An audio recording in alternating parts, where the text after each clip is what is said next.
J'en peux plus, j'en ai marre en fait, c'est ça le souci encore une fois.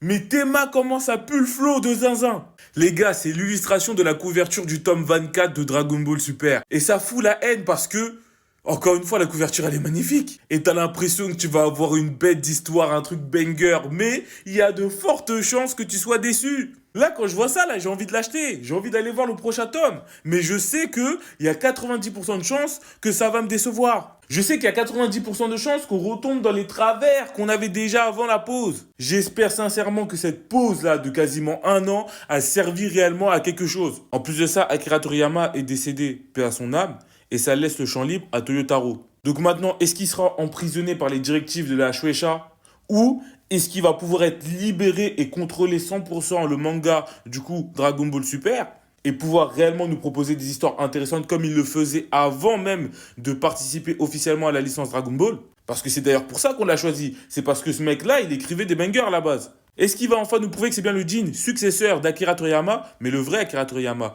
Pas celui-là qui nous pond de la bouse avec Dragon Ball Daima, mais celui-là qui nous a pondu des masterclass avec Dragon Ball.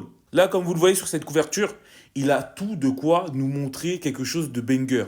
Surtout que sur quoi ils nous ont laissé, il y a un potentiel de zinzin. Mais vous allez me dire, Dragon Ball, il y a toujours un potentiel de zinzin. Et c'est ça aussi le souci. Les derniers arcs, les idées n'étaient pas si mauvaises que ça. Mais le problème, c'est qu'il manquait toujours l'essence même de Dragon Ball, la cohérence de Dragon Ball. J'espère qu'on va enfin pouvoir retrouver ça, retrouver le vrai Sangoku, le Sangoku qui réfléchit beaucoup plus et qui est cohérent avec ce qu'il a toujours appris. Pas celui-là qui te dit que ça sert à rien de méditer. J'espère qu'ils vont enfin pouvoir donner du sens à la transformation Orange Piccolo et à la transformation de Gohan Beast. Parce que franchement, ces deux transformations sortent trop de nulle part. Et même pour le perso de Broly, lui apporter de la valeur. Parce qu'on va pas se mentir, pour l'instant, à part servir de marketing pour relancer du coup des figurines à son nom, ce Broly-là sert à rien.